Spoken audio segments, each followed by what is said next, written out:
Hello, Slabbers. Good evening. I hope everyone's doing well.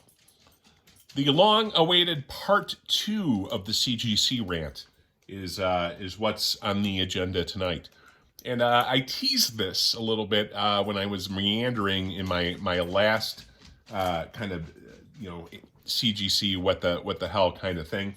But I alluded to something that we were going to get into, and I think now is the time to do it. Interestingly, right now I just have a sick feeling. I need a chimney cap, and I think a raccoon has fallen into my chimney, and it's just the worst. It's the worst feeling in the world because I hear this poor thing in there, and it's crying a little bit, and I don't know how the hell to get in there. In the way a chimney's constructed, if I put my hand in there, there's a tremendous chance that my hand would get clobbered by this thing, right? So the soonest I can get anybody out here is tomorrow, and I hope they can come out and help this poor little guy get out of my chimney, because there's nothing nice about that. But anyways, let's try to focus on our main point, which is CGC. And how much do I appreciate my slabbers, or the slabber community, because I shouldn't say they're my slabbers. That would suggest ownership, and none of us own one another. We're just a group of slabbers, all equal in the eyes of slabberhood. I think that's fine. So I sidetracked. What do I have here? I have $100+ I spent just to make a point and make a video. Am I insane? Probably. To spend $100 on a video. But let's see what it is. So as you know, I've been working on the Sensational She-Hulk run, and what I have here, let me just get the focus in here, is since it's very clear. It's a 9.6, which I got the 9.6 to make the point. It's a Sensational She-Hulk, number 1. Drawn by, let's see here, John Byrne is the cover artist, and Origin of She-Hulk Retold, the number 1 issue. Well, that's great. And you know what's great about CGC is they're making sure when they do this label, they're letting you know that this is authentic, that this is certified. That's why you pay the money. That's why you pay the money in the secondary market, certainly for the slab, is because you know that this is a very authentic, certified, legitimate collectible. And I don't know, has anybody caught on yet? Anybody see anything a little bit goofy? A little bit goofy? Let's see. Let's start with this. Let's start with, what does that say? It says, I believe in the style of John Byrne. Well, that's odd. In the style of John Byrne. But this says it was John Byrne. Oh, right here. John Byrne. He's the one who drew it. But it's in the style of John Byrne. Well, that's odd. And let's see. It's a little different coloring. Well, this is really weird. So this says number 1. And this is number 60. Huh. 60 or 1? Well, it's got to be 1 because it's CGC. It's certified. This is the certification label, right? So the cover must be wrong. It must be an error cover for it to say 60. And this is really weird. Look at this. Final issue? It's a number 1, but it's a final issue? Well, that's just incredible. I don't know. This is really weird. I don't know how this happened. It's a number 1, according to this, which has the number 1 issue being held by the person. Huh. Or maybe this is number 60 and CGC doesn't know what the fuck they're doing. Possibly. This is a Morgan cover. This isn't John Byrne.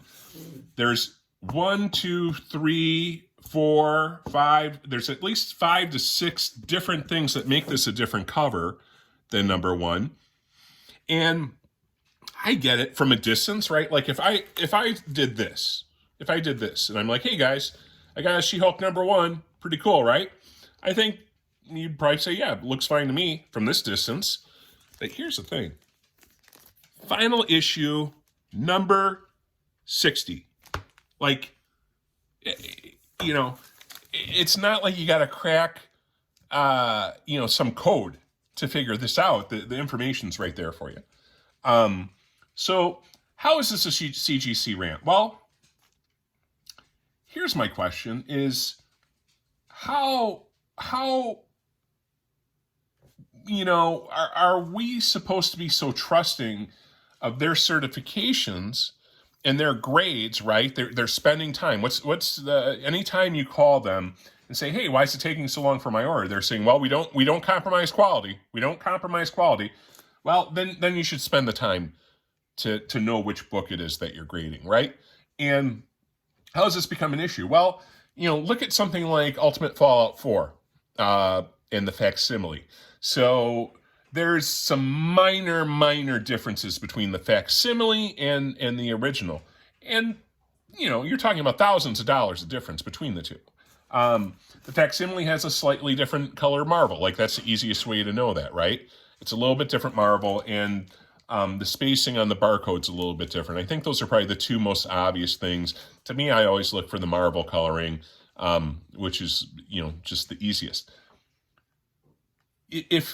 If they can't look at the number 60 to know that this is the 60th issue, then how are we expecting them to make sure that they're looking at, some of the other more nuanced elements of some of the facsimile copies that are out there? And I've heard, I haven't seen it myself, but I've heard that there are authenticated facsimiles out there of Ultimate Fallout 4 that are labeled as the originals, right? So what's the value? And I think that's the whole thing, right? Why am I a slabber?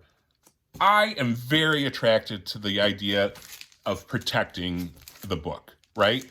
I've had books in long boxes that were not handled right and damage was done, and that's always bothered me in hindsight. This slab, I like. I like the fact that it's protected. I like the fact that it can be handled. I think it displays nicely. All those things make me enjoy the slab. But what's the value of the grade? What's the value of the certification when we have to do the extra legwork? And I'll tell you this too, the seller of this had this listed as a She-Hulk number 1. And I made them the offer that I did for this. And I said, hey, by the way, it's not a She-Hulk 1, it's a She-Hulk 60. And I'm the one who's going to have to sit on this thing and wait for it, for 12 months for CGC to flip it around and make it into the proper label. And CGC is not going to give any compensation for that. They probably won't even guarantee what they're going to do with it. But yeah, so I don't know. What do you guys think? Maybe it's low-hanging fruit. Maybe it's maybe I'm an idiot for buying this thing just to make a video. But I saw this, I'm like, it just raises more questions than it answers. And I guess the lesson, if there's a lesson learned, it's double check some of this stuff. Don't just focus in on this, right? It's a label, it's graded, it's this grade, it's certified, blah blah blah.